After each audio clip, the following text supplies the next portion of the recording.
Guys, അപ്പോൾ ഇന്ന് ചെറിയൊരു ഈവനിങ് ടൈമിലെ മിനി വ്ളോഗാണ്. വേറെ എങ്ങോട്ടല്ല, ഞങ്ങൾ കുറേ നാളായി അമ്മാമ്മ വീട്ടിലും കൊച്ചമ്മയുടെ അങ്ങൊക്കെ ഒന്ന് പോയിട്ട് അപ്പം വിചാരിച്ചു വൈകുന്നേരം ആയപ്പോൾ ജസ്റ്റ് അങ്ങോട്ടൊന്ന് ഇറങ്ങാമെന്ന്.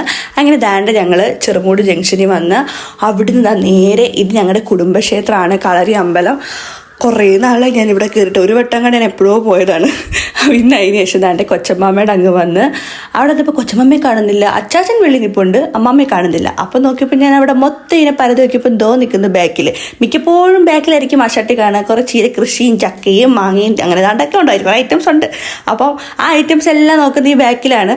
അപ്പോഴാണ് നല്ല വൃത്തിക്ക് രാമനാമത്തിൻ്റെ സൗണ്ടും സന്ധ്യയായപ്പോൾ തന്നെ നല്ലൊരു അമ്പലത്തിൻ്റെ വൈബ്.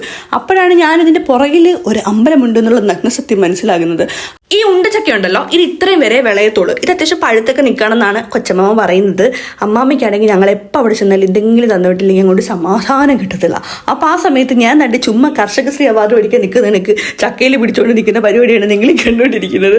അപ്പോൾ അത് കഴിഞ്ഞപ്പോൾ തന്നെ ഈ കൊച്ചു ചക്ക അത് വെട്ടി തന്ന് അതിനകത്ത് അത് പഴുത്തതും ഉണ്ട് വിളഞ്ഞുണ്ടെന്നാണ് പറഞ്ഞത്. അങ്ങനെ തന്നെ ചക്കയും എടുത്തുകൊണ്ട് ഞങ്ങൾ നേരെ വീട്ടിലോട്ട് പോയി. വീട്ടിൽ ചെന്നെങ്കിൽ ഇതാണ് ഞങ്ങളുടെ മുത്തശ്ശി, ഭവാനി മുത്തശ്ശി, ഞങ്ങളുടെ മുത്തശ്ശി, എൻ്റെ അമ്മയുടെയൊക്കെ അമ്മമ്മ. അതിനുശേഷം ദാണ്ട് മൂവാണ്ടൻ മാങ്ങ കിട്ടിയിട്ടുണ്ട് ഗൈസ്. നല്ല വിളഞ്ഞ മാങ്ങയായിരുന്നു കേട്ടോ, എന്തൊരു മണമായിരുന്നു അറിയുക. ഒരു മാങ്ങാ സ്നേഹിയായി എനിക്ക് വീണ്ടും ദാണ്ട് ഒരു മാങ്ങ കൈ വന്നിരിക്കുകയാണ്. അങ്ങനെ അതിന് ശേഷം അവിടുത്തെ പഴയ റേഡിയാണ് ഗൈസ്. ഇത് ഇപ്പം ചീത്തയായി എന്നാണ് പറഞ്ഞത്, ഇപ്പം വർക്കാവത്തില്ല ഇത്. അത് കഴിഞ്ഞപ്പോഴത്തേക്ക് ചായ ഇട്ട് അമ്മാമ്മ, എനിക്കാണെങ്കിൽ ചായ കുടിച്ചിട്ടാണ് വന്നത്. അകത്തും ചൂട് പുറത്തും ചൂട് എന്ന് പറയുന്ന അവസ്ഥയായിരുന്നു. ചായ കുടിച്ചു കഴിഞ്ഞപ്പോഴത്തേക്ക് എൻ്റെ പിന്നെ ഒരു രീതി അകത്തിരിക്കാൻ പോയി. പിന്നെ ഞങ്ങൾ കുറച്ചു നേരം പുറത്ത് വന്നിരുന്നു, ഞാനും അനിയന്മാരും കൂടി.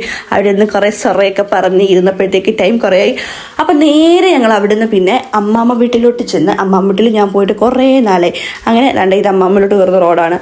അങ്ങനെ ദാണ്ട് അമ്മമ്മ വീട്ടിൽ എത്തിയിരിക്കുകയാണ്. അവിടെ കുഞ്ഞമ്മയും അമ്മമ്മയും മാത്രമേ കാണത്തോളായിരിക്കും.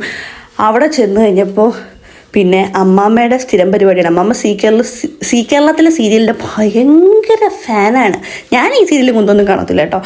പക്ഷേ ഇവരവിടെ ചെന്ന യൂട്യൂബിലാണെങ്കിൽ എൻ്റെ ചാനലിൻ്റെ വീഡിയോ ഇട്ട് എൻ്റെ വിഷു വ്ളോഗൊക്കെ പണ്ടാരോടകരുടെ നമ്മുടെ വ്ളോഗ് ഇത്രയും പേരെ ഉപയോഗിച്ചൊക്കെ കാണപ്പെട്ടില്ല. തൊലിക്ക് മുരിയായിരുന്നു സത്യം പറഞ്ഞാൽ അവിടെ ഇരുന്നുകൊണ്ട്. അമ്മാവയാണെങ്കിൽ ഇങ്ങനെയൊക്കെ വരുമ്പോഴേ കാണാറുള്ളൂ എൻ്റെ വ്ളോഗ്. കാര്യം മൊബൈൽ കാര്യങ്ങളൊന്നും ഇല്ലല്ലോ. ഞാൻ അവിടെ ഇരുന്ന് ഈശ്വര ആ പേപ്പറും വെച്ച് മുഖവും മറച്ച് ഇങ്ങനെ ഇരിക്കുകയാണ്. ഇതൊക്കെ ഞാൻ തന്നെയല്ലേ ഇതൊക്കെ ആലോചിച്ചിട്ട് നമ്മളപ്പോൾ ആ സമയം ചെയ്യുമ്പോൾ എന്നൊന്നും നോക്കുമല്ലോ. അങ്ങനെ അത് കഴിഞ്ഞപ്പോൾ കുഞ്ഞമ്മയോടും അമ്മമ്മയോടും ബൈ ബൈ പറഞ്ഞ് രാത്രിയിൽ യാത്രയില്ല എന്നുള്ള ഒരു ഡയലോഗ് അടിച്ചിട്ട് നേരെ താണ്ടെ ATM ഇട്ട് വന്നു. പൈസ എടുക്കേണ്ട ആവശ്യമുണ്ട്, നാളെ കുറച്ച് പരിപാടീസ് ഉണ്ട്. അപ്പം പൈസയും കാര്യങ്ങളും എടുത്ത് താണ്ടെ തിരിച്ച് ലല്ലല്ല പടി ഞാൻ തന്നെ വീട്ടിലിട്ട്. അപ്പോൾ ഇതുള്ള guys, tata bye bye, see U.